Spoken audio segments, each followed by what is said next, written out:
Let us move on to the last lecture of our conference, which will change again what we've been talking about. We are going to talk about the launch of non-for-profits. So how do you take an idea, promote it, and sustain it within your sector to preserve it and keep it alive so that it wouldn't perish in the Death Valley? And I'm very happy to welcome here Tereza Vaňková, the founder of ReactGirls, who will definitely tell us more about this. Hi, I'm very happy to be here and to talk after what we heard about the wonderful, profitable projects. Hopefully, you'll get motivated and see that even non-for-profits and their founding makes sense. We'll talk about the way to get funding, building your team, and sustaining the development and growth. My name is Tereza Vaňková. I'm the founder of a non-for-profit called ReactGirls. I'm also a software developer, and I also work for a technological company for Mews. I'm also going to talk about the role of startups and about the meaning. ReactGirls has been on the market for 5 years, and we are involved in the retraining of women for the IT sector. The non-for-profit has over 800 members, and it includes women, volunteers, developers, and other stakeholders. As I said, today I'm going to talk about the reason to found non-for-profits, the motivation. I'm also going to touch on the funding, hiring people and building your team, and sustaining the growth of the non-for-profit. A few pieces of general information. We are talking about non-governmental, non-for-profits, such as institutes, endowment funds, and other types of non-for-profits. As you can see, non-for-profits are not created to achieve profit. They want to deal with problems which the government or private companies cannot deal with. How do you found a company of this kind? Well, to found this kind of a non-for-profit, you need to have at least 3 founding members. You need to have articles of association, including the name and registered office, the purpose and the rights and duties of its members. Now, what's the motivation behind founding non-for-profits? Well, I'm sure you know a lot of them. Personally, I'd recommend creating a non-for-profit for students who seek a solution to their problems. A non-for-profit activity can be a way to self-growth. It's actually a training playground because it allows you to learn how to lead people, talk to people, and gain money for the non-for-profit organization, which is similar to looking for investors in your startup. And ideally, your motivation is improving the world around you. ReactGirls is a non-for-profit dealing with the problem of a lack of women in IT, in the IT sector. In the Czech Republic, it's just 8%. Also, it helped to solve my own personal problem when I needed retraining in the IT sector. So how can you finance a non-for-profit organization? There are several sources of funding. You can find supporters, contributions from individuals, state grants, subsidies from the EU, funding from profitable organizations which can provide you with people, financial assistance, or grants. There are various platforms such as Donio, and not-for-profits can also engage in gainful activity. It should be an ancillary activity, and all the profit and contributions are not given to the founders, but go in the non-for-profit to support its growth and support provided. If you want to seek supporters and donors, you need to work with fundraising. When I look for supporters, I need to use something that's called relationship management, because we try to develop long-term partnerships and long-term support. Personality is also important. I'm not saying that everybody who creates a non-for-profit needs to be a charismatic personality, but you can actually practice the way you communicate with profitable companies. And similar to profit companies, non-for-profits need to have a mission and clearly communicate that mission, because once you are able to actually make it clear, people will support you. I've been talking about fundraising. You need to have a pitch deck. That's something that you need also when you build a startup. It's a presentation which helps you to get potential sponsors and partners. So again, it's kind of a playground to achieve profit. It is also important to build long-term relationships and trust to achieve support from profit-making companies. It is also highly recommendable to reflect the values of our supporters, because we can help them to actually deal with their own problems. Fundraising also reflects companies' CSR budgets. All big corporations have these budgets.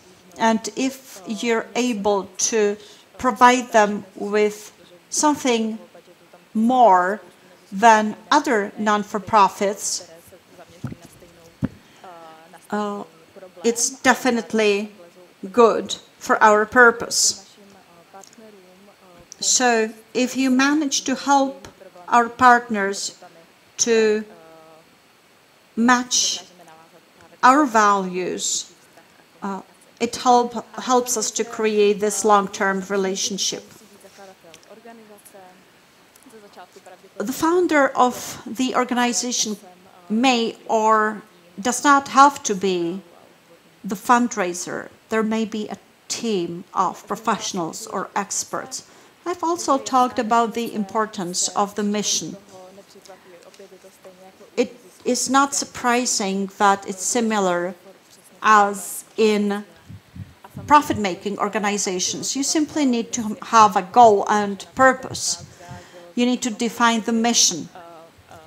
In ReactGirls, we deal with a lack of women in IT, but if there were too many women in IT, we'd definitely not get the support we'd like to have. So you need to simply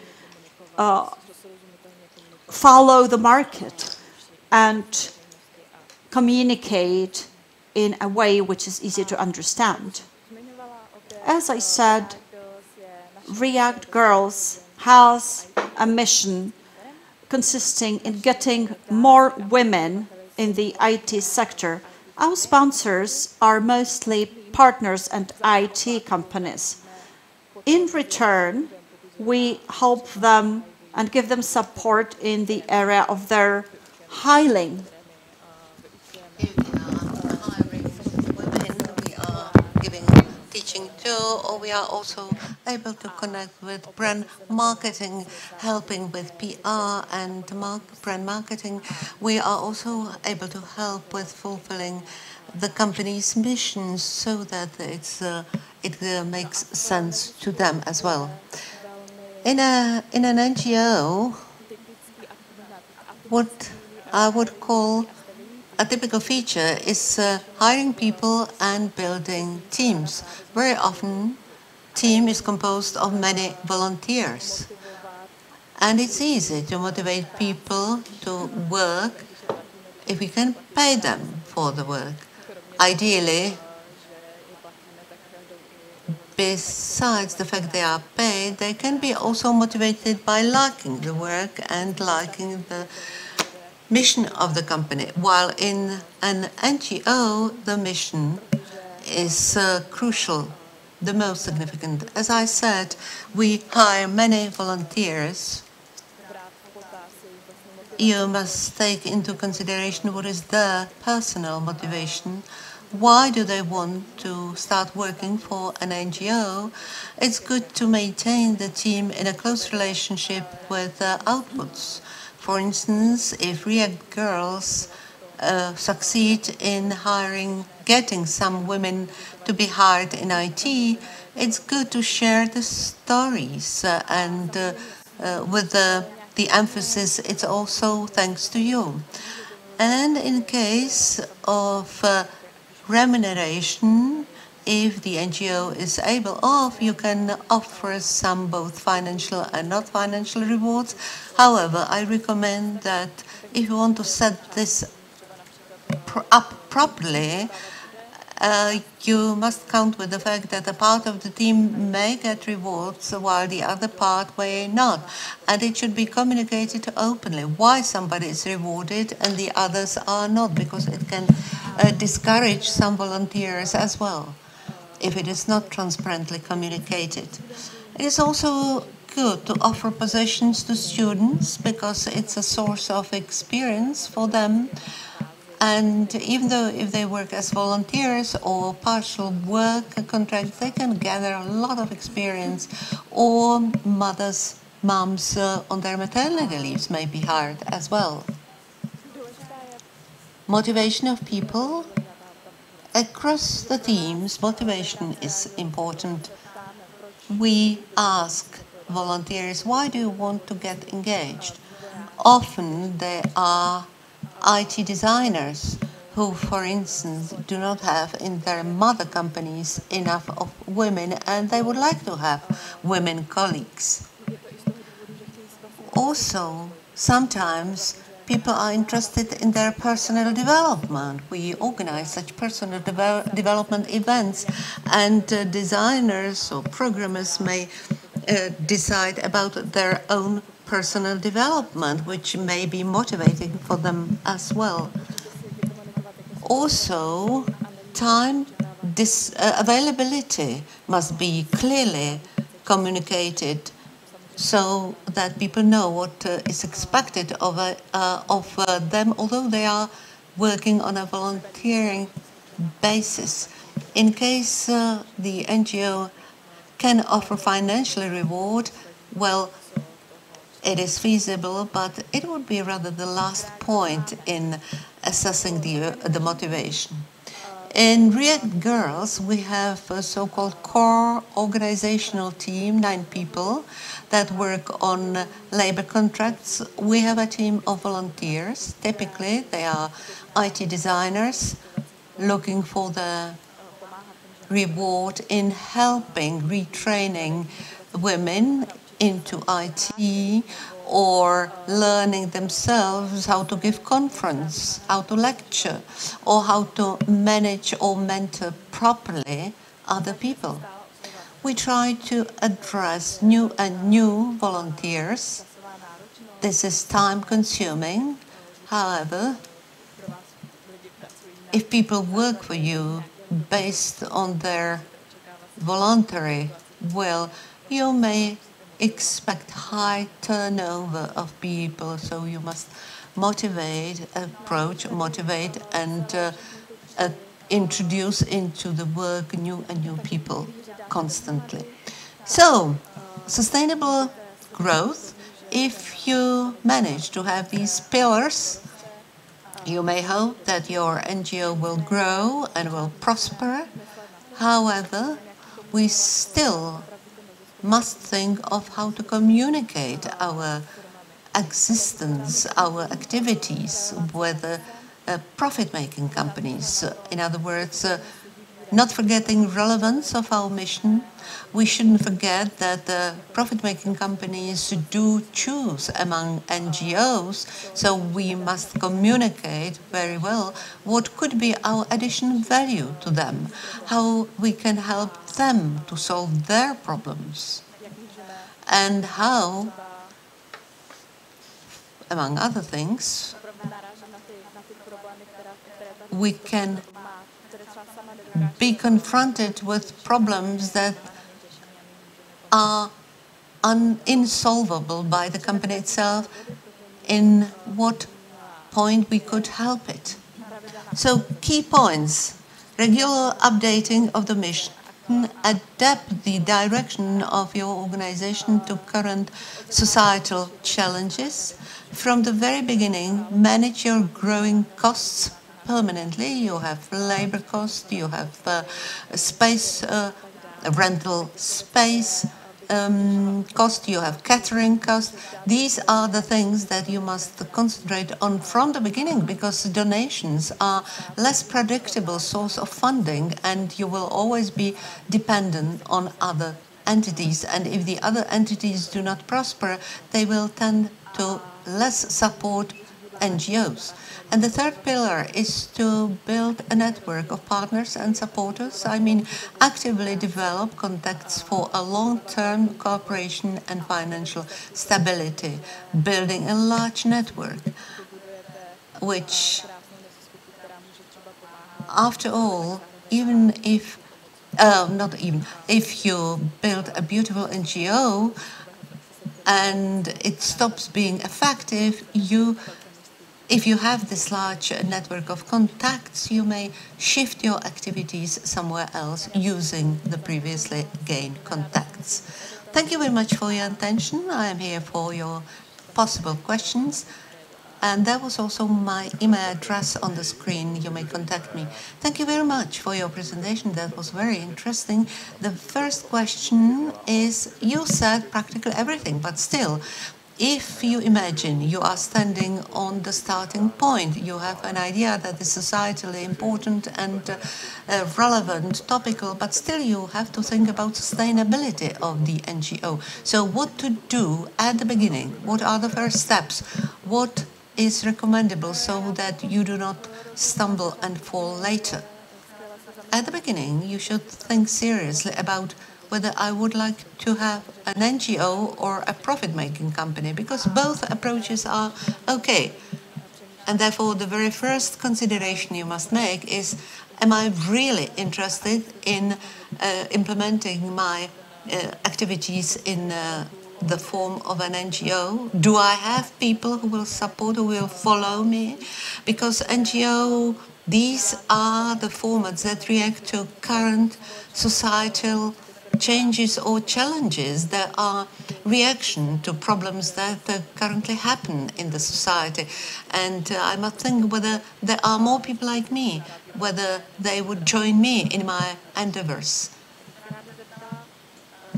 My question would be, what generation typically approach you as being interested in working for an NGO? Can you categorize them or not so much? Because people change throughout their lives, and there may be even people who are just happy, satisfied in their lives, and they could, thanks to their skills, be employed in a profit-making company, but still they prefer going for an NGO.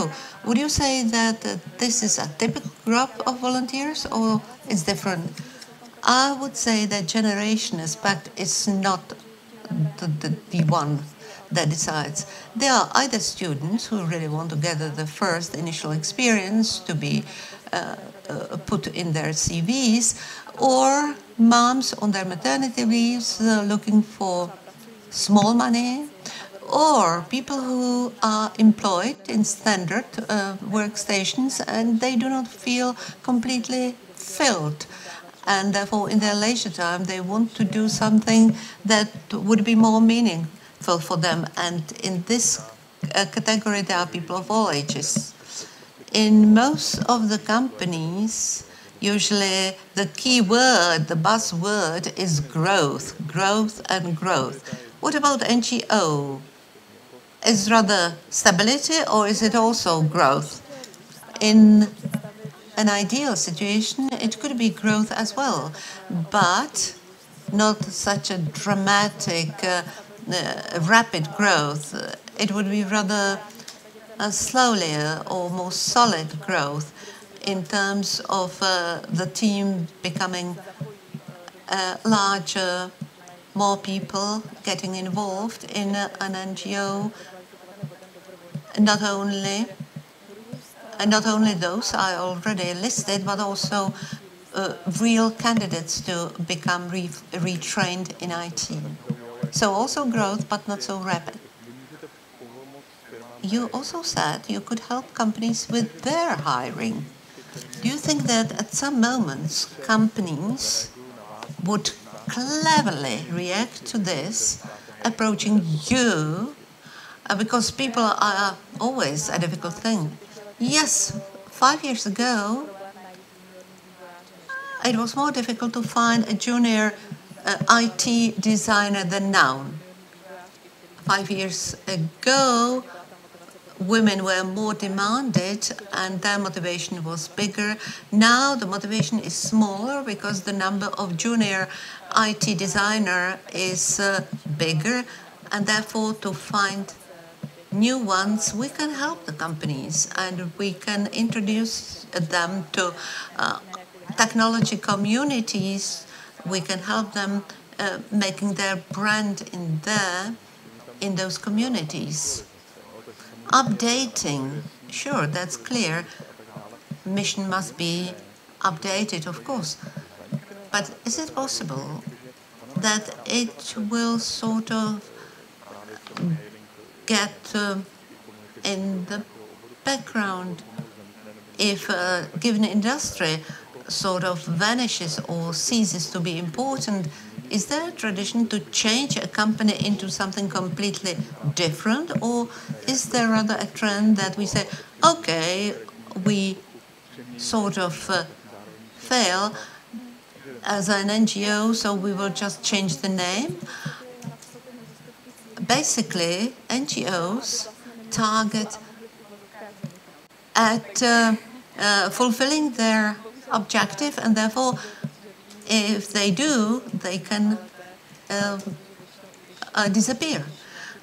Usually, NGOs last for some given number of years, and if they do not solve the problem, if they do not focus on the problem persists. But if there is a current problem and the NGO helps with solution of the problem, well, then it can disappear because the mission was fulfilled. Mission accomplished. So thank you very much.